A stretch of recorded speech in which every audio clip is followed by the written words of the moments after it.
नमो विष्णुपादाय कृष्णप्रेष्ठाय भूतले श्रीमते भक्तिवेदांत स्वामिनिति नामिने नमस्ते सारस्वते देवे गौरवाणी प्रचारिणे निर्विशेष शून्यवादी पाश्चात्य देवता।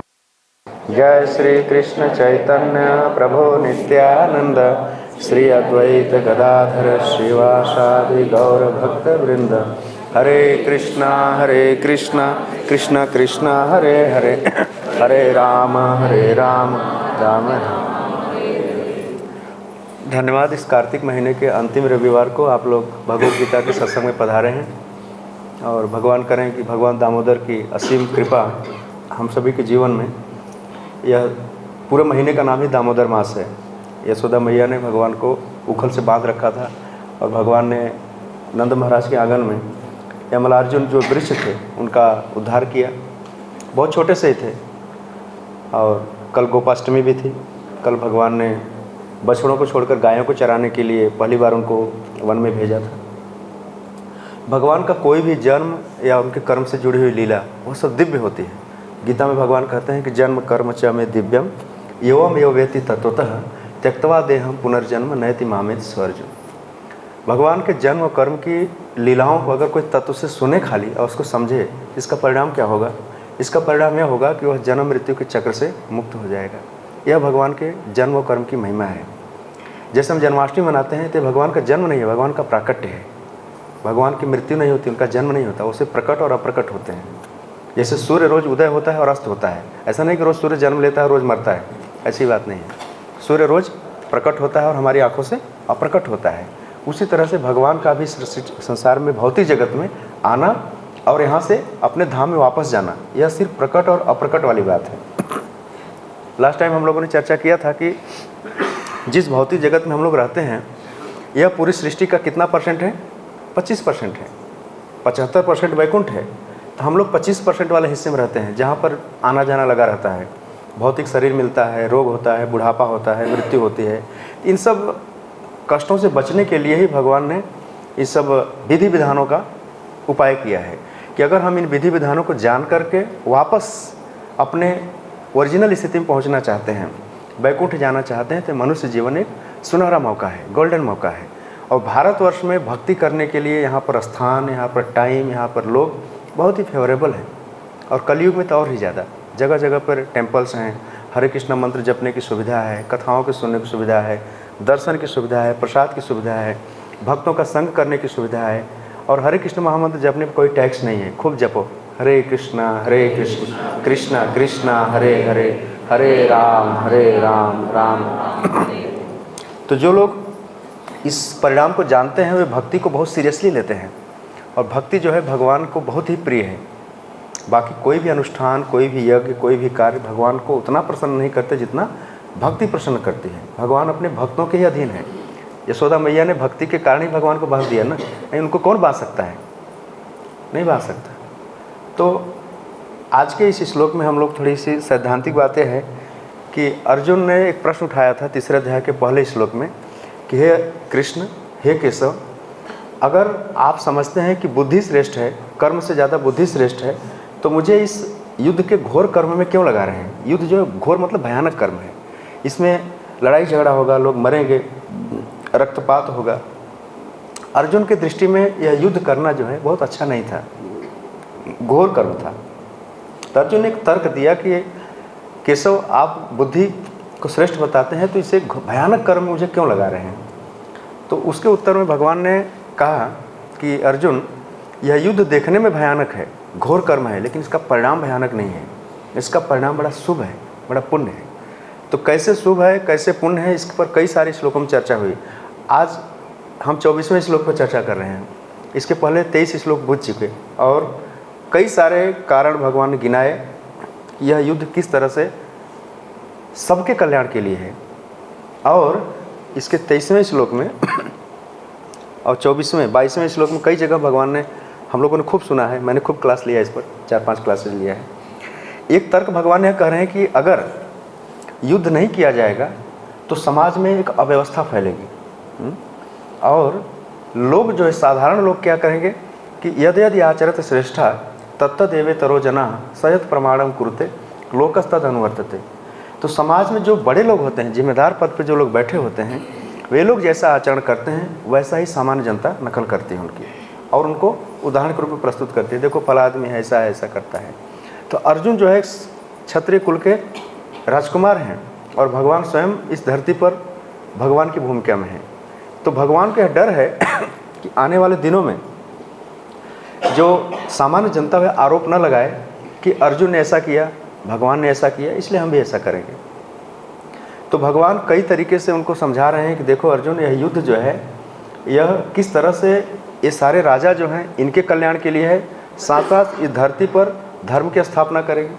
अगर अर्जुन युद्ध नहीं करते तो लोगों में क्या संदेश जाता? अत्याचार होने दो, हम अत्याचार के खिलाफ आवाज़ नहीं उठाएंगे। आज भी यह बात है कि लोगों के मन में थोड़ा भय है, सरकारों का भय है, कोर्ट का भय है, फिर भी इतने सारे क्राइम होते हैं। अगर यह सरकार नहीं होती, व्यवस्था नहीं होती, क्राइम नहीं होती, किसी को दंड नहीं दिया जाता, किसी को फांसी नहीं लटकाया जाता, तो आप समझिए कि क्या हालत होती। आप यहाँ से गेट के बाहर निकलते, कोई भी आपको मार देता, राइट? उसके मन में जरा सा भी भय नहीं रहता। तो लोगों के मन में भगवान के प्रति, सरकार के प्रति एक फियर होना चाहिए। भाई देखो, एक तो यहाँ पर भुगतना पड़ेगा, साथ साथ ऊपर भी जवाब देना पड़ेगा, राइट?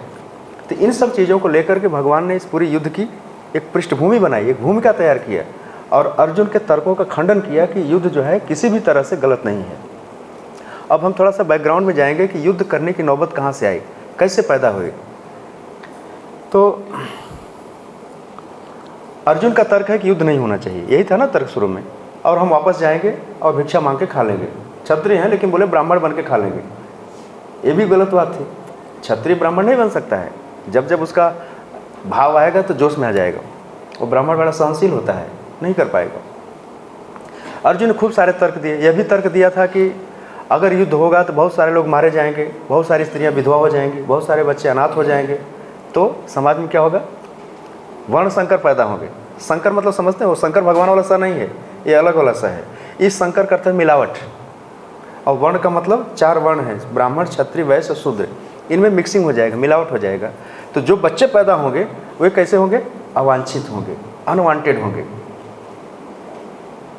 तो अर्जुन ने तर्क दिया था पहले अध्याय में 29वें श्लोक में, 39 श्लोक में। तो भगवान ने खाली इनके तर्कों को सुना और बाद में इनके एक एक तर्क का बहुत वैज्ञानिक तरीके से, सटीक तरीके से उत्तर भी दिया और अर्जुन के युद्ध के लिए तैयार भी किया। तो ध्यान रखिए कि ऐसा नहीं कि अर्जुन का मन भ्रमित हो गया था, बात ऐसी नहीं है। अर्जुन सिर्फ हमारे नॉलेज के लिए ऐसा प्रश्न पूछ रहे हैं कि हमारे जीवन में जब ऐसी परिस्थिति आए, ऐसा मौका आए कि जब सामने कर्तव्य करने की बात हो, भगवान के आदेश की पालन करने की बात हो, तो सामाजिक चीज़ें पीछे छूट जाती हैं। अंततोगत्वा भगवान की ही बात सर्वोपरि है। उनमें भगवान जिसमें संतुष्ट होते हैं, भगवान जिसमें खुश रहते हैं, जिसमें सब विधि विधान है, मर्यादा का पालन हो रहा है, वही कर्म करना चाहिए। इस अध्याय का नाम ही कर्मयोग बताया गया है। तो इस कर्मयोग के अध्याय में भगवान आज स्वयं अपना उदाहरण दे रहे हैं कि अगर मैं खुद न कर्म करूं तो क्या होगा, मतलब समझ रहे हैं ना, दुष्परिणाम क्या होगा, इसका गलत रिजल्ट क्या होगा।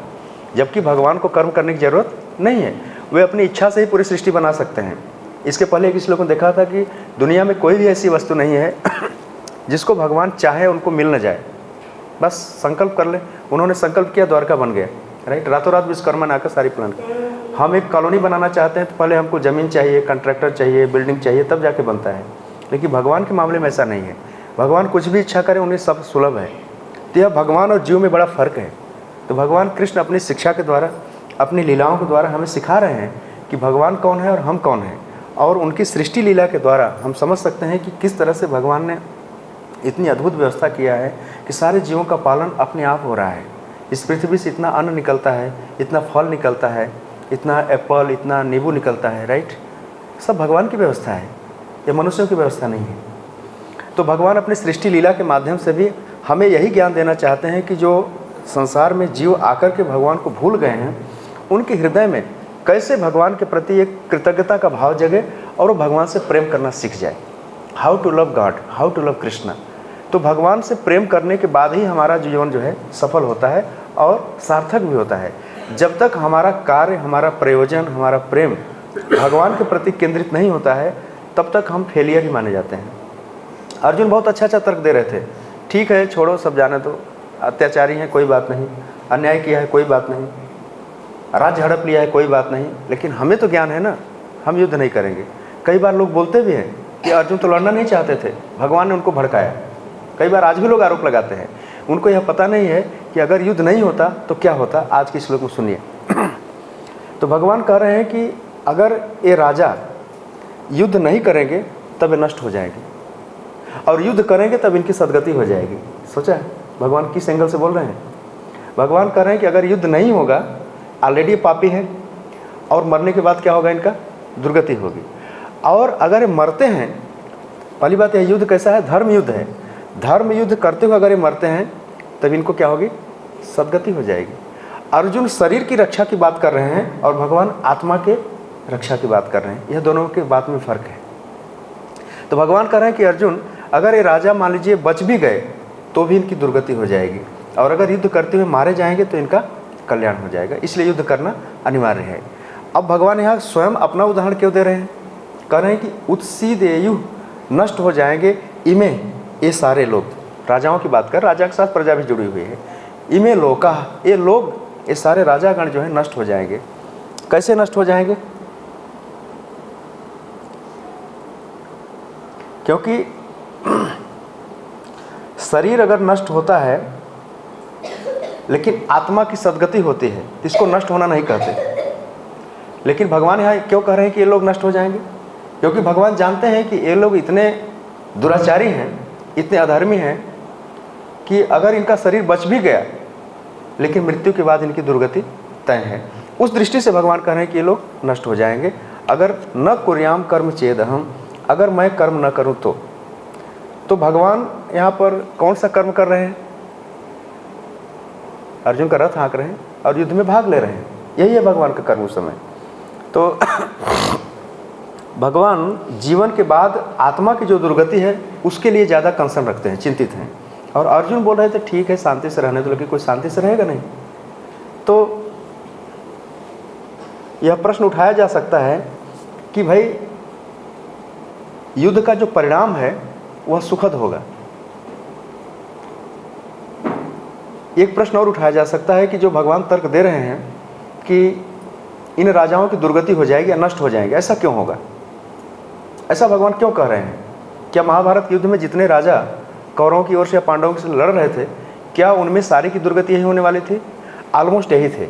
अब इस थोड़ा हम इसका बैकग्राउंड में जाएंगे, इसकी जो हिस्टोरिकल बैकग्राउंड है, जो इसका ऐतिहासिक पृष्ठभूमि है, ऐसी स्थिति क्यों उत्पन्न हुई कि भगवान को कहना पड़ रहा है कि उत्सीदेव रेमः लोका न कुर्याम कर्म चेदहम। भगवान कह रहे हैं कि अगर मैं युद्ध से अलग हो जाऊं, युद्ध न करवाऊं, अर्जुन के माध्यम से मैं यह लड़ाई नहीं करवाऊं, तो क्या होगा आगे? बेसिकली भगवान 3 तरह के दुष्परिणाम का वर्णन कर रहे हैं, तो हम एक एक करके चर्चा करेंगे, हमारे पास समय भी है अभी। तो थोड़ा बैकग्राउंड में चलते हैं कि भगवान ऐसा क्यों कह रहे हैं कि ये सारे राजा जो है नष्ट हो जाएंगे। तो आपने सुना है कि पांडव और कौरव 2 पक्ष थे। पांडवों की तरफ से अर्जुन रिप्रेजेंट कर रहे थे और कौरव की तरफ से दुर्योधन। तो जब दुर्योधन ने देखा हस्तिनापुर में कि पांडवों का जो राज्य है और पांडवों का जो धन है और उनकी जो इज्जत है, उनका जो वैभव है, वो बहुत ज़्यादा था, और ईर्ष्या जो है ना, ईर्ष्या आज की तारीख में इसको क्या बोलते हैं? एनवी, ईर्ष्यालु होना, दूसरों का सुख देख करके दुखी हो जाना। तो दुर्योधन जो है उसके मन में बहुत ईर्ष्या भर गई। वो जल उठा कि पांडवों के पास ऐसा राज्य, ऐसा धन, ऐसा वैभव। उसके मन में एक ईर्ष्या हुई और फिर उसने प्लानिंग शुरू किया। उसने प्लानिंग क्या किया? 3 kilometre bye 3 kilometre, 9 kilometre square, 9 square kilometre का एक बड़ा सा महल बनवाया, और उसमें उसने पूरे देश के कई सारे राजाओं को इनवाइट किया। और इनवाइट किस लिए किया था? पांडवों को नीचा दिखाने के लिए, उनको फंसाने के लिए, उनके खिलाफ षड्यंत्र करने के लिए। और कौरवों की तरफ से षड्यंत्र में कौन कौन शामिल था? दुशासन, कर्ण, खुद उसका मामा शकुनी, कहाँ से आया था? अफगानिस्तान। वो पहला टेररिस्ट था इंडिया में, राइट, पहला आतंकवादी शकुनी। इंडिया में वहाँ से शुरुआत हुई। आज भी उधर से आते हैं, तालिबान लोग उधर से हैं, सब डर लगता है वहाँ जाने में। तो इन सब ने प्लानिंग किया कि कौरव पांडवों को जो है जुआ खेलने के लिए निमंत्रण दिया जाए, और महाराज कौन था? धृतराष्ट्र, उनकी परमिशन ले लिया, अप्रूवल ले लिया उनसे। हालांकि पांडव जो थे जुआ खेलने में इंटरेस्टेड नहीं थे, वो इच्छुक नहीं थे, लेकिन धृतराष्ट्र ने उनको कहा कि खेलो, क्षत्रियों का धर्म है जुआ खेलना। और जुआ खेलने में शकुनी ने क्या चाल चली, पहले पांडवों को जिता दिया, 1-2 बाजी उनको जिता दिया ताकि इनका उत्साह बना रहे। उसने चाल पूर्वक उनको जिताया पहले। ध्यान रखिए, जब भी आप जुआ में कभी जीतते हैं ना तो सावधान हो जाना चाहिए। नहीं, पहला दांव तो जीत गए, दूसरा दांव भी जीत गए, लास्ट में आप हार जाएंगे। तो इसमें शिक्षा है। शकुनी ने पहले पांडवों को जिताया, फिर उनको हराने लगा, हराते पूरा राज्य उनका जीत लिया। अंत में उसने विवश किया द्रौपदी को दांव पर लगाने के लिए। हालांकि युधिष्ठिर महाराज को ऐसा नहीं करना चाहिए था, लेकिन वहाँ पर वो जुआ के नियमों से बंधे हुए थे। द्रौपदी कोई वस्तु नहीं थी जिसको दांव पर लगाया जाए। लेकिन देखिए कि विनाश काले विपरीत बुद्धि, राइट, जब विनाश का समय आता है तो सब बुद्धि विपरीत हो जाती है। अंततोगत्वा कौरवों का ही विनाश हुआ, पांडव तो बच गए। लेकिन जब द्रौपदी को दांव पर लगाया गया, आपको पता है पूरी स्टोरी कि किस तरह से द्रौपदी का चीरहरण करने का कुत्सित प्रयास दुशासन, और द्रौपदी जो है असहाय अवस्था में थर-थर कांप रही थी और शर्म से डूबी हुई थी।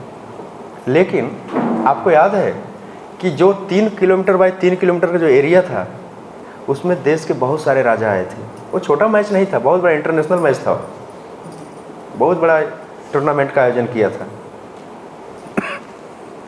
और उस जुए के मैच में सब सीनियर लोग भी थे, भीष्म पितामह भी थे, द्रोणाचार्य भी थे, स्वयं धृतराष्ट्र के अध्यक्षता में वो मैच हो रहा था, पांडव भी थे। सबको यह पता था इसमें पांडवों के साथ छल होगा, बहुत सारे लोगों को पता था। लेकिन जब द्रौपदी का अपमान हो रहा था तो किसी ने मुंह तक नहीं खोला कि नहीं ये गलत है, जुआ जुआ तक रहना चाहिए, ख़त्म करो बस, एनफ इज एनफ, ख़त्म करो, यहाँ तक नहीं बात पहुँचनी चाहिए थी। लेकिन धृतराष्ट्र तो अंधा था ही, उसके साथ साथ दुर्योधन की ईर्ष्या में इतना अंधा हो गया था, और साथ साथ जितने राजा आए थे उनकी बुद्धि इतनी भ्रष्ट हो गई थी कि उनको भी नहीं लग रहा था कि एक सती स्त्री का अपमान जो है यह घोर अपराध है। चलो ठीक है, जुआ में हार गए वस्तु ठीक है, लेकिन भरी सभा में लाकर उसको अपमानित करना और उसको नग्न करने का प्रयास करना।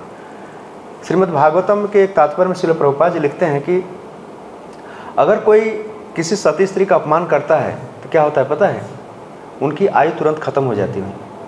यह भगवान का कठोर नियम है। तो गलती से भी किसी साधारण स्त्री का भी अपमान नहीं करना चाहिए, जिस तरह से हस्तिनापुर की राजसभा में कोशिश की गई। हालांकि द्रौपदी ने बाद में पुकारा, कृष्ण को पुकारा, और भगवान ने दैवी हस्तक्षेप करके, डिवाइन इंटरफियर करके, वस्त्र के रूप में ही द्रौपदी की लाज बचाई। ये भगवान की व्यवस्था थी। लेकिन मनुष्य समाज में संदेश क्या गया कि जुआ खेलना एक बुरी बात है, गलत है, और उसमें अपना सारा धन, सारी इज्जत को दांव पर लगा देना और भी गलत है। और ऊपर से जितने सारे सीनियर वहाँ पे थे, चाहते तो रोक सकते थे। भीष्म पितामह चाहते थे, एक आर्डर पर धृतराष्ट्र को बोल सकते थे स्टॉप इट, बोल सकते थे, द्रोणाचार्य बोल सकते थे बंद करो इसे। लेकिन दुशासन की हिम्मत देखो, कर्ण क्या बोल रहा था, दुर्योधन क्या बोल रहा था, मेरी जांग पर इसको बैठाओ, राइट। और जिधर पांचों पांडवों का क्या था, वो सब देवताओं के अवतार हैं। इंद्र का अवतार अर्जुन, वायु का अवतार भीम, अश्विनी कुमारों का अवतार नकुल सहदेव, धर्मराज का अवतार युधिष्ठिर, बिल्कुल असहाय अवस्था में हाथ पे हाथ रख के बैठे हैं। जरा कल्पना करो कि ऐसी स्थिति होता, क्या उनके मन में गुजरता होगा कि सामने ही ऐसा है। और सिर्फ जुए की बात थी, जुआ खेल है, जिस पत्ता खेलते ना ताश के पत्ते, वो खेल की बात थी। लेकिन खेल को इतना सीरियसली बना दिया गया कि एक सती स्त्री का अपमान, वो भी भरी सभा में, और ऊपर से कोई बोल नहीं रहा है, कोई विरोध भी नहीं कर रहा है। तभी भगवान ने डिसाइड कर लिया था, एक न एक दिन इन सारे राजाओं का वध जरूरी है। द्रौपदी के हृदय से जो बच्चे को बैठा लीजिए आप आराम से। कोई बात नहीं, बाहर बैठी है तो खेले, उसको पीछे लेके जाए। तो श्रीमद् भागवतम में श्रील प्रभुपाद जी लिखते हैं कि भगवान का जो कठोर नियम है, आज भी ध्यान रखिएगा, जितना भी स्त्रियों के ऊपर अत्याचार है, इससे क्या होता है पता है? अकाल मृत्यु क्यों होती है, अनटाइम डेथ क्यों होती है? किसी स्त्री के हृदय से अगर उसके आंख से आंसू निकल गए और अगर उसने अपमान दे दिया, चाहे सती हो या ना हो, लेकिन उसके हृदय से निकला हुआ जो अभिशाप है ना, वो मनुष्य को कहीं का नहीं छोड़ता। और आप देख ही रहे हैं कि आए दिन स्त्रियों पर कितने अत्याचार हो रहे हैं। इसलिए लोगों की आयु अपने आप छीड़ हो जाती है। हो सकता है महाभारत की युद्ध ना हो, लेकिन वो कहीं ना कहीं बहुत बुरी तरह से वो एंड करेगा। इसलिए सावधान रहो, केयरफुल। अगर आप उनको सम्मान नहीं दे सकते तो उनका अपमान भी करने की कोशिश कभी मत करना कि हमारे पक्ष में है, दांव है, मैंने इसको खरीद लिया है। कभी नहीं। उसके हृदय से निकला हुआ अभिशाप मनुष्य के समाज की दुर्गति का कारण बनता है, इसमें शिक्षा है। तो जिस दिन उन्होंने विरोध नहीं किया, उसी दिन वो सारे पाप के भागीदार बन गए। तो भगवान कह रहे हैं कि ये सारे पाप के भागीदार हैं, अगर युद्ध करेंगे, इनकी मृत्यु होगी तो ये सदगति मिलेगी इनको। अगर युद्ध नहीं होगा, ये जीवित रहेंगे, फिर से पाप करेंगे और फिर से नरक में जाएंगे। तो बताइए, युद्ध करना अच्छा है कि युद्ध नहीं करना अच्छा है? युद्ध करना अच्छा है। भगवान चाहते हैं कि सारे इनका कल्याण यहीं पर हो जाए, राइट। इसलिए भगवान कह रहे हैं कि उत्सेदुरे में लोका न कुर्याम कर्म चेदहम। कहते हे अर्जुन, अगर मैं अपना कर्म नहीं करूं, युद्ध में भाग नहीं लूं और वापस चलूं तुम्हारा रथ लेकर हस्तिनापुर, इसका दुष्परिणाम क्या होगा मालूम है? पहला दुष्परिणाम क्या होगा, नीचे देखिए, 2-3 परिणाम लिखे, जल्दी जल्दी बता देते हैं। संकरस्य च कर्ता। भगवान कह रहे हैं कि वर्ण संकर पैदा करने वाला मैं ही बनूंगा। इसमें इस पूरे युद्ध में भगवान डायरेक्टली कहीं इन्वॉल्व नहीं है, किसी तरफ नहीं है, लेकिन अंत में आरोप इनके ऊपर ही लगेगा, क्योंकि बड़े आदमी के ऊपर आरोप ज़्यादा लगता है ना। और भगवान जानते हैं कि मैं कौन हूँ। तो भगवान कह रहे हैं कि सबसे पहला दुष्परिणाम क्या होगा अगर युद्ध नहीं हुआ, टल गया युद्ध। एक तो इतनी साल की तैयारी है, इतने सारे लोगों ने पाप का घड़ा भर गया है और अपने सिर पर पाप ले लिया है, और तो अवांछित इसमें लिखा है कि बलात्कार में वृद्धि होगी। इनको मृत्युदंड देना जरूरी है, और इनको मृत्युदंड मिलेगा तो इनके हित में है। आपको पता है सरकार फांसी क्यों देती है? एक बार बताया था ना आपको, क्यों देती है? बदला लेने के लिए नहीं, उस अपराधी के प्रति सरकार दया दिखाती है। उसको फांसी पर लटका देना सरकार की दया है, मर्सी ऑफ द गवर्नमेंट है, एक कोर्ट का विधान है। क्यों ऐसा पता है? ऑलरेडी इतने जघन्य पाप उसने कर दिया है कि उसका मरना ही उसके लिए भले में है। अगर वो जिएगा तो क्या करेगा पता है? और ज़्यादा पाप करेगा और नरक में जाएगा। जिम्मेदार कौन हुआ? सरकार हुई ना। तो भगवान कह रहे हैं कि अर्जुन इनको मर जाने दो। ये लोग मरेंगे तो सबको कम से कम मिनिमम बोनस क्या मिलेगा पता है? स्वर्ग तो मिलेगा ही सबको, सबको स्वर्ग मिलेगा कुरुक्षेत्र के युद्ध में, क्योंकि भगवान वहाँ उपस्थित है। और धर्म क्षेत्र है कुरुक्षेत्र, इस धर्म युद्ध में जो भी मारे जाएंगे उनको मिनिमम स्वर्ग मिलेगा। आज भी हमारी आर्मी में जो सेना मरती है ना, उसको अच्छी गति मिलती है, इसलिए उसको इतना सम्मान दिया जाता है, शहीद का दर्जा दिया जाता है। क्यों? देश के लिए लड़ रहा था, राइट। और यह तो भगवान की इच्छा के लिए। तो समाज में जब व्यभिचार फैलेगा तो क्या होगा? अवांछित संतानें पैदा होंगी, अनवांटेड चिल्ड्रन होंगे, और वे लोग क्या करेंगे? आसुरी स्वभाव, शूद्रों से भी, वर्ण संकर मतलब शूद्र से भी नीचे, ब्राह्मण ब्राह्मण की तरह नहीं रहेगा, क्षत्रिय क्षत्रिय की तरह नहीं रहेगा, वैश्य वैश्य की तरह नहीं रहेगा, शूद्र शूद्र की तरह नहीं रहेगा, उससे नीचे चले जाएंगे, 5th 6th 7th ग्रेड में चले जाएंगे। और आज देखिए समाज में ऐसे लोगों की संख्या बहुत ज़्यादा है, और ये लोग क्या करेंगे? समाज में डिस्टर्बेंस पैदा करेंगे। प्रभुपाद जी कहते थे कि big population is not the problem, bad population is the problem. ज़्यादा जनसंख्या समस्या नहीं है, बुरे लोग ज़्यादा संख्या। अब भगवान श्री कृष्ण एक 2-3 पॉइंट और बताते हैं कि समाज को सुधारने के लिए भगवान अवतरित होते हैं, राइट। यदा यदा ही अधर्मस्य ग्लानिर्भवति भारत अभ्युत्थानम अधर्मस्य तदात्मानं सृजाम्यहम्। तो भगवान यहाँ अपने अवतार को सिद्ध कर रहे हैं कि मैं इसीलिए पैदा हुआ हूँ, मेरा इसीलिए अवतार हुआ है कि अधर्म का विनाश करके अधर्मियों का सफाया करना और धर्म की स्थापना करना। युद्ध नहीं होगा तो सफाया होगा नहीं, इस तरह से। और श्री कृष्ण अपने चरित्र के द्वारा भी यही शिक्षा देते हैं। भगवान श्री कृष्ण के चरित्र में अगर हम देखें तो गोपियों के साथ उनका इतना क्लोज कनेक्शन था कभी भी उन्होंने किसी भी गोपी के साथ कभी जबरदस्ती नहीं किया है। राइट, लोग उंगली उठा सकते हैं कि भगवान कृष्ण ने 16,108 पत्नियों से विवाह क्यों किया। लोग प्रश्न उठा सकते हैं। पता है आपको नरक चतुर्दशी अभी दिवाली के एक दिन पहले गई। नरकासुर के कैद में, ये नरकासुर कहाँ का राजा था पता है? ये इधर गुवाहाटी की तरफ आता है, असम में। प्राग ज्योतिषपुर नाम था उस समय। उसने बहुत सारे राजाओं की कन्याओं को कैद कर रखा था और भगवान कृष्ण ने उनको मुक्त कराया। और उस समय का समाज ऐसा था कि जो भी स्त्री 1 रात या 2 रात या 4 रात पराये कैद में है तो उसको समाज एक्सेप्ट नहीं करता। आज भी ये सिस्टम प्रॉब्लम है। हमारे आपकी कन्याएं अगर कहीं किसी कारण से कहीं और फंस गई हैं तो वापस समाज में उनको बड़ा चैलेंज फेस करना पड़ता है। तो उस दिनों का समाज तो और रिजिड था।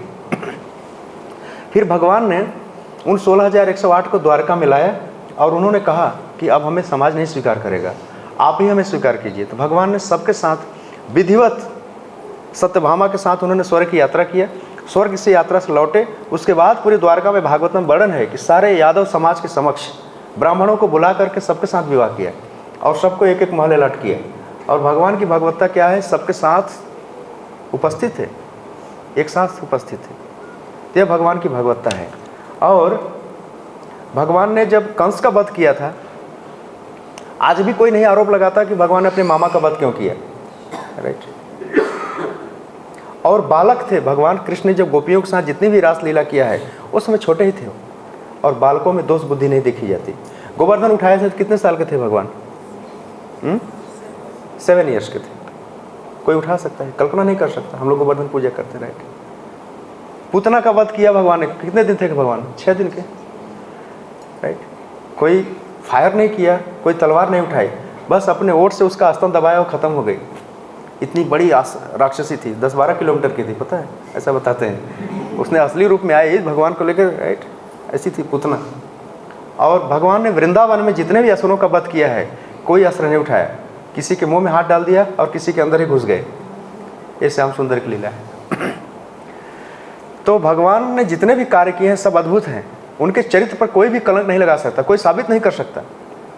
कई बार लोग आते हैं नहीं भगवान कृष्ण जब बंसी बजाते थे तो घरों से स्त्रियां निकल कर उनके साथ नृत्य करती थी। अगर तुमको नकल करने की इतनी शौक है तो तुम भी थोड़ा गली में सीटी बजा के देखो, कितने लोग आते हैं बाहर। आएंगे जरूर लेकिन दूसरे रूप में आएंगे। राइट। यह है भगवान में जीव में अंतर। तो भगवान के द्वारा जो भी कर्म किया जाता है वह बड़े संयम में और मर्यादा में किया जाता है। और भगवान स्वयं अगर मर्यादा का उल्लंघन करेंगे तो उसका दुष्परिणाम होगा। इसलिए प्रभुपाद जी लिखते हैं कि स्त्रियों की जब सुरक्षा नहीं होती तो कुलटा हो जाती हैं, व्यभिचारिणी हो जाती हैं। और जब व्यभिचारिणी हो जाएंगी तो क्या होगा? सामाजिक गड़बड़ी और इस तरह से वर्ण संकर पैदा होंगे। इसलिए स्त्रियों का प्रोटेक्शन बहुत ज़रूरी है। जब तक उसका विवाह नहीं है तब तक वो पिता के संरक्षण में है, विवाह हो जाए तो पति के संरक्षण में है, और अगर पति नहीं रहा तो वह पुत्रों के संरक्षण में है। यह हमारी वैदिक व्यवस्था है। लेकिन शुरू से ही उनको इंडिपेंडेंस दे देना और समाज में खुलेआम घूमने की छूट दे देना, यह वैदिक संस्कृति के विरुद्ध है। आजकल बहुत लोगों को आइडिया नहीं पसंद आता है। राइट। तो प्रभुपाद जी बोलते थे, विदेश में भी जाते थे, अमेरिका में जब गए तो प्रभुपाद ने कहा कि अमेरिका में इतने सारे सुविधाएं हैं लेकिन बच्चे जो हैं सब कैसे हैं पता है? वर्ण संकर हैं, सब अवांछित हैं। एक बार एक भक्त प्रभुपाद जी से मिलने आया तो प्रभुपाद जी पूछते हैं कि कौन है तुम्हारा पिता? तो बोलता है कि Prabhupada I don't know who is my father. समझ रहे हैं? बोले क्यों? बोले पता नहीं, मेरी माँ जो है बहुत लोगों से मिलती है और मुझे खुद नहीं पता कि मेरा बाप कौन है। ये बिल्कुल फैक्ट है। प्रभुपाद जी हंसने लगे और उसको दीक्षा भी दिया बाद में भक्त। वो बिल्कुल सत्य बोला। प्रभुपाद जी बोलते हैं कि हम तुम्हारी ईमानदारी से प्रसन्न हैं। उस लड़के को यही नहीं पता था मेरा बाप कौन है और उसने खुले बताया, एकदम स्पष्ट रूप से बताया कि मुझे नहीं पता मेरा बाप कौन, हु इज माय फादर। ये हालत है पाश्चात्य देशों में। तो प्रभुपाद जी चिंता व्यक्त करते थे इस पर। और कलयुग में जो है अवैध संबंध जो है वो वर्ण संकर का मूल कारण है। इसकी एक छोटी सी भूमिका मैं आपको बताता हूँ। जब सम्यक मुनि अपने बेटे श्रृंगी से बात कर रहे थे, श्रृंगी जो था महाराज परीक्षित को श्राप दिया था ना 7 दिन के अंदर तुम्हारी मृत्यु हो जाएगी। तो भागवत के पहले स्कंध में ही 18वें अध्याय में वर्णन आता है कि सम्यक मुनि अपने बेटे श्रृंगी को बता रहे हैं कि बेटा तुमने राजा परीक्षित को श्राप देकर बड़ी गलती कर दी है।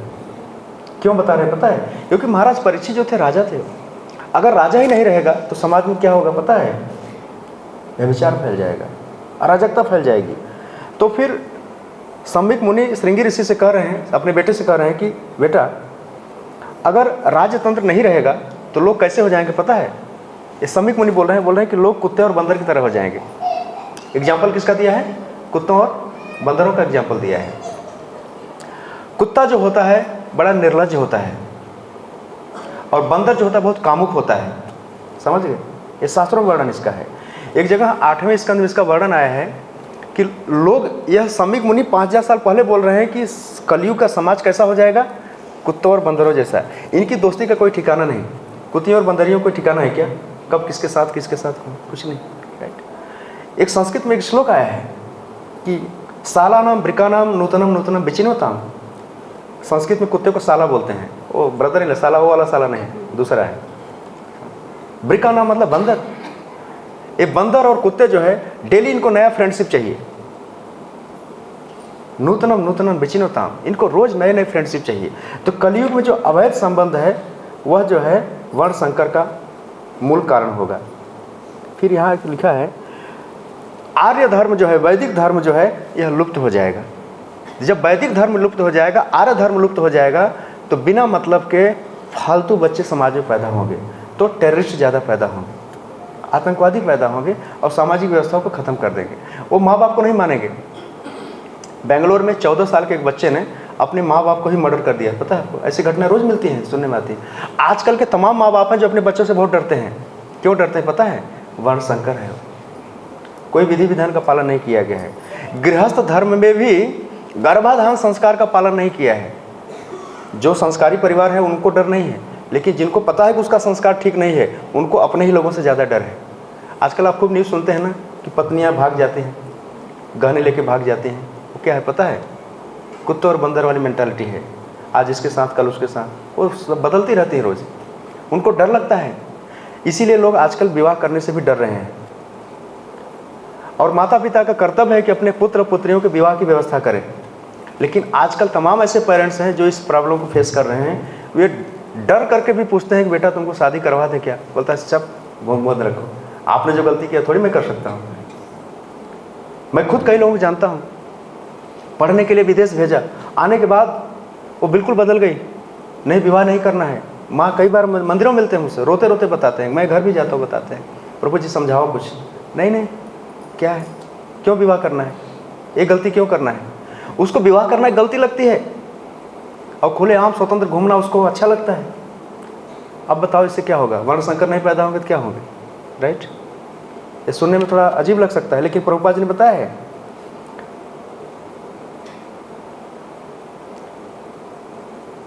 अमेरिका में जितना क्राइम है, वेस्टर्न वर्ल्ड में जितना क्राइम है, वो सब कॉपी होकर इंडिया में आ रहा है। राइट, सारा कॉपी होकर आ रहा है। हम अपने बच्चों को भेज रहे हैं उधर हायर एजुकेशन के लिए, हायर टेक्नोलॉजी के लिए, लेकिन सारी बुराइयां लेकर हम इधर आ रहे हैं। है ना शंकर प्रभु? आप तो यूएस में रहते हैं, आपको सारा पता है।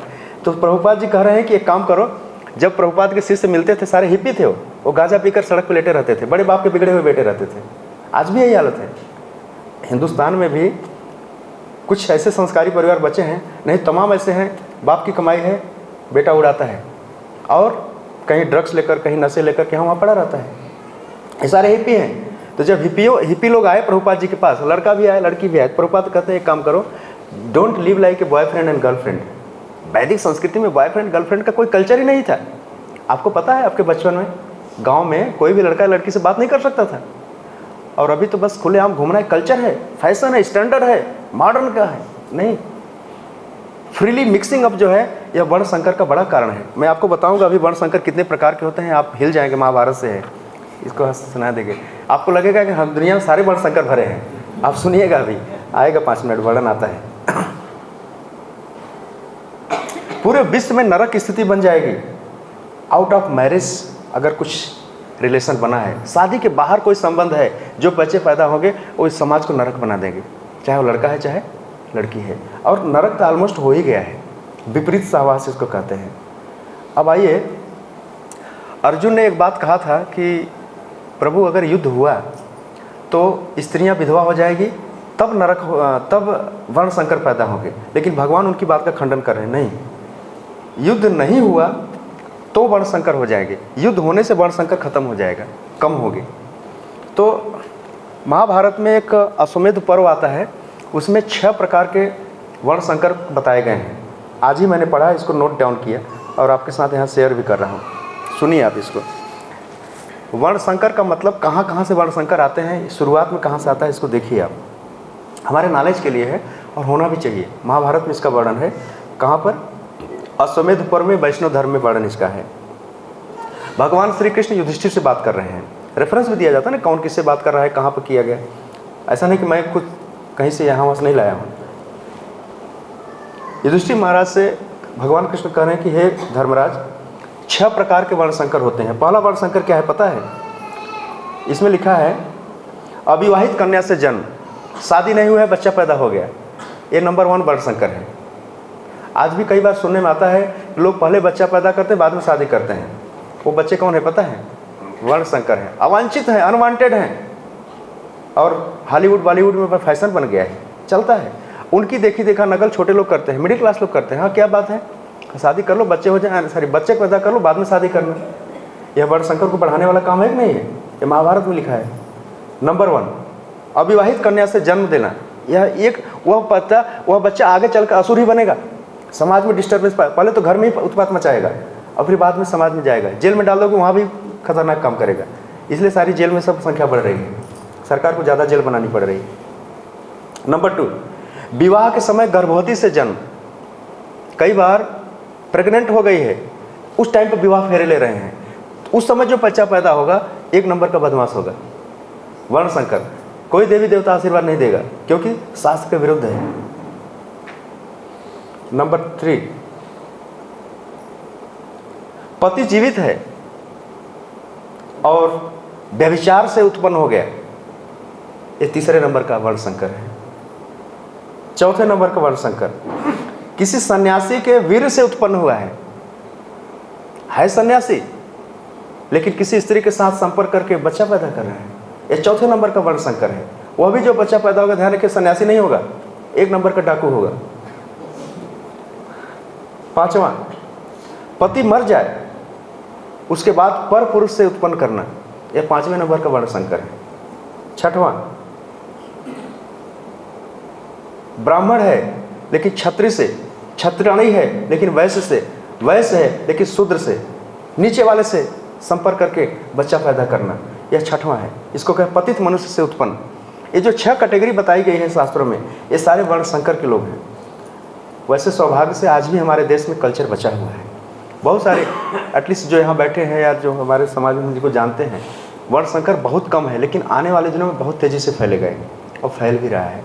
तो भगवान कृष्ण कहते हैं युधिष्ठिर महाराज से कि हे धर्मराज, ये जो वर्ण संकर लोग हैं, इनके साथ होगा क्या? ये लोग किस काम के लिए अनफिट हैं, अयोग्य कहाँ कहाँ हैं, उसको सुन लीजिए। कह रहे हैं कि ये जो वर्ण संकर जनता होगी, इनसे कोई धार्मिक कार्य नहीं होगा, ये कभी मंदिर जाने में इनके इंटरेस्ट नहीं होगा, कभी जप करने में इनका इंटरेस्ट नहीं होगा, कभी कथा सुनने में इनका इंटरेस्ट नहीं होगा, कभी प्रसाद में इनका मन नहीं लगेगा। आज भी आप देखिए कि ऐसे बहुत सारे ऐसे लोग मिल जाएंगे जो ऐसे सुनने पर ही वो तुरंत मुंह फेर लेते हैं, उनके मुंह पर तुरंत, अरे यार छोड़ो ना, मंदिर नहीं जाना है, कथा होता क्या सुनना है इसमें, प्रसाद, व्हाट इज़ प्रसाद, सीधा बोलता है व्हाट इज़ प्रसाद। ये सारे वर्ण संकर लोग हैं। ऐसे तमाम बच्चे बच्चियाँ मिल जाएंगे आपको, मिडिल एज के लोग मिल जाएंगे, उनका जन्म ही बड़ा गलत तरीके से हुआ है। तो भगवान कृष्ण महाभारत में कह रहे हैं कि हे युधिष्ठिर, धार्मिक कार्य के लिए अनफिट होंगे, लेकिन अधर्म में बड़े तेज रहेंगे, अधर्म में बहुत एक्टिव रहेंगे और धार्मिक कार्य में बिल्कुल एंटी रहेंगे। नेक्स्ट, इनके साथ भोजन करना बहुत गलत होगा, वार्तालाप, इनके साथ बातचीत करना भी ठीक नहीं है, शयन, इनके साथ सोना भी ठीक नहीं है, संबंध, इनके साथ किसी प्रकार का संबंध बनाना भी ठीक नहीं है। तो भगवान यहाँ गिना रहे हैं ये इतने चीज़ों के लिए अयोग्य हैं, अनफिट हैं। और आप देखिए आज भी यही सीधे थोड़ा सा टेलर मिलता है, झलक मिलता है। एक उदाहरण प्रभुपाद देते हैं, गर्भ निरोध या गर्भपात जो है कोई सलूशन नहीं है। क्यों? क्योंकि वहाँ भी हम जीवों को हत्या ही कर रहे हैं, राइट, एबॉर्शन कराना या गर्भ निरोध का उपयोग करना। तो उपाय क्या है? यहाँ तक तो हमने समस्याओं का जिक्र कर लिया, उपाय क्या है? तो प्रभुपाद जी कहते हैं Krishna consciousness is the only उपाय, भगवान की भक्ति करना यह उपाय है। इससे 2 तरह से काम करेगी। जैसे स्थिति जब बिगड़ जाती है तब क्या होता है, सुधार तो करना ही है ना।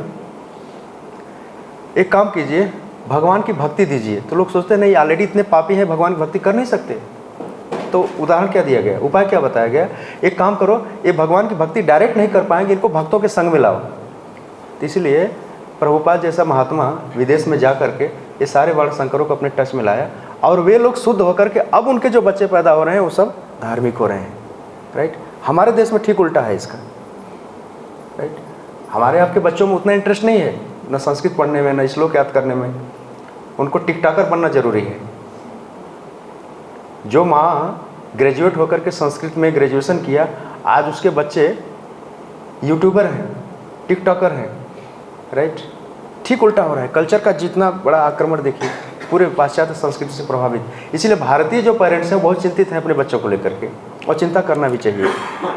तो पाप योनि में जन्म लेना ऑलरेडी अपने आप में तो पाप है। तो एक संकट है कि दोनों तरफ संकट है। कहते हैं उनका जीना भी अच्छी बात नहीं है, उनका मरना भी अच्छी बात नहीं है। लेकिन भगवान कृष्ण एक जगह गीता में अर्जुन के कहते हैं, कौन से 9वें अध्याय के 32वें श्लोक में, कि स्त्रिय वैश्य तथा शूद्रा ते अपि यान्ति पराम गतिम। भले कोई कितना भी निम्न जन्मा हो, हमारा भी जन्म कितना भी निम्न योनि में हुआ हो, चाहे स्त्री के रूप में, वैश्य के रूप में, शूद्र के रूप में, लेकिन भगवान कह रहे ते अपि यान्ति पराम गतिम, वे भी परम गति को प्राप्त कर सकते हैं। कैसे? माम उपेत्य, मेरी शरण में आकर के। तो भगवान कह रहे हैं कि एकमात्र मेरी शरण में आने से ही उसका उद्धार हो सकता है। लेकिन भगवान की शरण डायरेक्ट कैसे ली जा सकती है? नहीं ली जा सकती।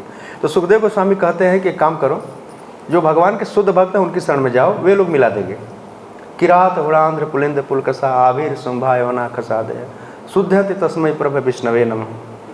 तो हमें भक्तों के संग में आकर के शुद्धता आती है, भगवान शुद्ध जीव को अपना लेते हैं। राइट, तो कृष्ण भावनामृत आंदोलन जो कृष्ण कॉन्शियसनेस मूवमेंट है, ये पूरे वर्ल्ड को एक अपॉर्चुनिटी देता है इस स्थिति को रेक्टिफाई करने के लिए, सुधारने के लिए। और प्रभुपाद जी कहते थे अगर भारतीय बिगड़े तो पूरा विश्व बिगड़ेगा। एक बार बताते थे श्री प्रभुपाद जी, आज पूरे विश्व की जो दुर्दशा है उसका जिम्मेदार कौन है? इंडियंस हैं। बोले भाई इंडियंस तो क्या है, तो बड़े सीधे साधे होते बेचारे, दुश्मन को भी मारते हैं तो थोड़ा सा मिट्टी में से पत्थर निकाल के मारते हैं ताकि चोट न लगे। नहीं, इंडियन से गड़बड़ी कहाँ किया? उन्होंने इस भागवत धर्म का प्रचार नहीं किया, उन्होंने खुद छोड़ दिया इस धर्म को और पूरे विश्व को नरक में धकेल दिया। ऐसा प्रभुपाद जी कहते थे। तो भारतीय होने के कारण हमारे ऊपर एक बड़ी जिम्मेदारी है। जिम्मेदारी वाला वर्ड आ गया ना यहाँ पे। भगवान कह रहे हैं कि मैं अगर जिम्मेदारी से काम न करूँ तो क्या होगा? वर्ण संकर होंगे और नरक में जाएंगे।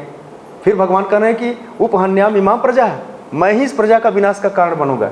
डायरेक्टली तो नहीं, लेकिन इनडायरेक्टली भगवान पर ही आरोप लगेगा, उपहनन, हनन, हत्या करने का। तो हम सबकी एक जिम्मेदारी है, हमें अपनी जिम्मेदारी को समझना होगा, उसको तय करना होगा। एक मनुष्य के रूप में, एक वैदिक संस्कृति का अनुयायी होने के कारण, एक भारतीय होने के कारण, एक माँ होने के कारण, एक भाई होने के कारण, एक पिता होने के कारण, एक समाज का सदस्य होने के कारण हमारी जिम्मेदारी क्या है? हम कोई ऐसा कार्य न करें जिससे खुद का नुकसान हो और समाज का भी नुकसान हो, क्योंकि अकाउंटेबिलिटी तो होगी, काउंट तो किए जाओगे। कोई जिम्मेदारी से भाग नहीं सकता कि नहीं प्रभु हमने तो अपना काम कर दिया, मैंने तो नहीं, तुमने अपना काम किया होता तो आज ये हालत नहीं होती। आपको बताया है, एक बार एक कोर्ट में एक बच्चे को पेश किया गया, मृत्युदंड होने वाला था। जज ने पूछा तुम्हारी अंतिम इच्छा क्या है? उस कोर्ट ने पूछा कि मेरी माँ को बुलाओ। सौतेली माँ थी, मेरी माँ को बुलाओ, मैं उससे बात करना चाहता हूँ। कोर्ट ने अलग रूम दिया, प्राइवेट रूम दिया, बोला फ्री की मुलाकात कर लो, फांसी का टाइम आ गया है। जैसे उसकी माँ आई तो उस बच्चे ने क्या किया पता है आपको? अपनी उसकी माँ के कान काट लिए, दांतों से खींच लिया गुस्से में। बोलता है कि आज अगर इसने मुझे शुरू में ही चोरी करने से रोका होता तो आज मुझे मृत्युदंड नहीं मिलता। इसकी गलती है, इसकी गलती की वजह से मैं थोड़ी चोरी करता, थोड़ा बड़ा चोरी किया, घर में लूट का माल ले आता था, खुश हो जाती थी और कभी रोकने का प्रयास नहीं किया। तो आज मेरी जो दुर्गति है इसका कारण कौन है? जो पालन करने वाली है। ध्यान रखिए, हम सभी लोग पालन कर रहे हैं। हमारे पास कोई न कोई आश्रित है, पत्नी है, बच्चे हैं, परिवार है, समाज है। अगर आप उनको नहीं बचा पाओगे ना तो निश्चित रूप से कहीं न कहीं आपकी जवाबदारी तय होगी। जैसे आप आर्मी में होते हैं ना, देश की सुरक्षा की जवाबदारी आपकी है, सरकार आपसे ऊपर जवाब मांगती है। क्यों ऐसा हुआ? अगर आप पुलिस में है तो आपके ऊपर वाला अफसर जवाब मांगता है, ऐसा क्यों हुआ? आपको क्या लगता है कि आप बिना जवाब के बच जाओगे? नहीं प्रभु, हम तो गवर्नमेंट नहीं, हम तो प्राइवेट लाइफ में हैं। प्राइवेट लाइफ लेकिन भगवान के प्रति जवाबदार हो कि नहीं हो? इसलिए जब करना और जब करवाना, नियम का पालन करना और नियम का पालन करवाना, यह तुम्हारी जवाबदारी है। और दिक्कत कहाँ है? ना हम कर रहे हैं ना, उल्टी और हालत क्या है, हम ना करें लेकिन सामने वाला करे। हम लेट उठे लेकिन वो जल्दी उठे, हम क्लब में जाए लेकिन वो मंदिर में जाए, हम एकादशी के दिन मीट खाएं लेकिन एकादशी के दिन वो फराली खाए। हम खुद के लिए कोई जिम्मेदारी नहीं लेना चाहते लेकिन सामने वाले से सारी उम्मीद रखते हैं। हमारा खुद रिलेशन दुनिया भर के फालतू लोगों से है लेकिन हम चाहते नहीं ये संस्कारी बन के रहे। पत्नी चाहती है कि पति जो है धर्मात्मा रहे, लेकिन पत्नी खुद धर्मपरायणा नहीं होनी चाहती। पति क्या चाहता है, नहीं पत्नी धर्मपरायणा होनी चाहिए लेकिन पति महोदय एक नंबर के लोफरबाजी करें, कोई फर्क नहीं। दोनों में ही अंडरस्टैंडिंग नहीं है, इसलिए सारे रिलेशन बिगड़ रहे हैं। संबंधों में स्थिरता नहीं है, संबंधों में टिकाऊपन नहीं है, मैच्योरिटी नहीं है। ध्यान रखिए, ये सारी चीज़ की जिम्मेदारी हम सबकी है। आज जो भी बच्चे उल्टा सीधा जवाब दे रहे हैं ना, उनका कारण माता पिता ही हैं। माता पिता बनना एक बड़ी जिम्मेदारी है, एक कोई मजाक नहीं है। तो खेल खेल में बच्चे पैदा हो गए ऐसी बात नहीं है, खेल खेल में विवाह हो गया, मस्ती में बच्चे पैदा हो गए, नहीं नहीं, ये बच्चे पैदा करना कोई मस्ती काम नहीं है। ये कुत्ते बिल्ली नहीं है ना, बांदर नहीं है ना, हमें बंदरों का समाज नहीं बनाना है, कुत्तों का समाज नहीं बनाना है। नहीं, जहाँ 10-5 हाँ वहाँ काँव करेंगे, चिल्लाएंगे। मनुष्य को समाज बनाना है, शांतिपूर्ण, सौहार्द, प्रेम, सद्भावना, भाईचारा, स्पिरिचुअल अंडरस्टैंडिंग, ऐसा समाज हमको चाहिए। तो हमें हर व्यक्ति को तय करना पड़ेगा कि हम जहाँ पर भी हैं अपनी रिस्पॉन्सिबिलिटी को समझ करें। और सबसे बड़ी रिस्पॉन्सिबिलिटी क्या है पता है? हरे कृष्णा कृष्णा कृष्णा हरे हरे, हरे राम यही असली उत्तरदायित्व है। जो भगवान के प्रति जवाबदार है ना, वो दुनिया में किसी को जवाबदारी नहीं देनी पड़ेगी। जैसे कहते हैं ना, सरकार में से अगर आपका ऊपर वाला बॉस आपसे खुश है ना, फिर नीचे वाले बॉस कुछ नहीं बिगाड़ पाएंगे, राइट। हमारा सबसे बड़ा बॉस कौन है? कृष्ण भगवान है। एटलीस्ट उनका नाम तो लो, 16 माला जब तो करो। भगवान बोलेंगे यार इतना तो तुमने किया, कोशिश किया अपने स्तर पर, नहीं रुका तो नहीं रुका, छोड़ो जाना, तुमने अपने स्तर पर काम तो किया, कम से कम मुंह दिखाने लायक रखो अपने आप को, राइट। नहीं प्रभु हमने 16 माला जप किया, एकादशी का पालन किया, मंदिर भी गया, बुक डिस्ट्रीब्यूशन भी किया, दान धर्म किया, इसके बावजूद भी स्थिति बिगड़ गई, हमारी कोई जिम्मेदारी नहीं। प्रभु हमारे हाथ में जितना था मैंने उतना किया, तुम्हारे हाथ में जितना उतना तो करो। खाते हो 3 टाइम, 3 माला भी नहीं जपते हो। कहते हैं ना कि गाड़ी पेट्रोल बहुत पीती है, माइलेज कुछ नहीं देती है। आजकल ऐसी हालत है लोगों की, लोगों को फैसिलिटी बहुत चाहिए। भगवान ने दिया भी सब कुछ है, लेकिन 2 घंटे उनसे बोलो माला जप करने के लिए, इतना पहाड़ नहीं उठा सकता मैं, इतना बड़ा काम नहीं कर सकता। तो उस दृष्टि से देखें तो भगवान खुद उदाहरण दे रहे हैं। तो जब भगवान के ऊपर यह नियम लागू है तो हमारे ऊपर क्यों नहीं लागू होगा, राइट। चलो, हरे कृष्ण। श्रील प्रभुपाद की, श्री राधा माधव भगवान की।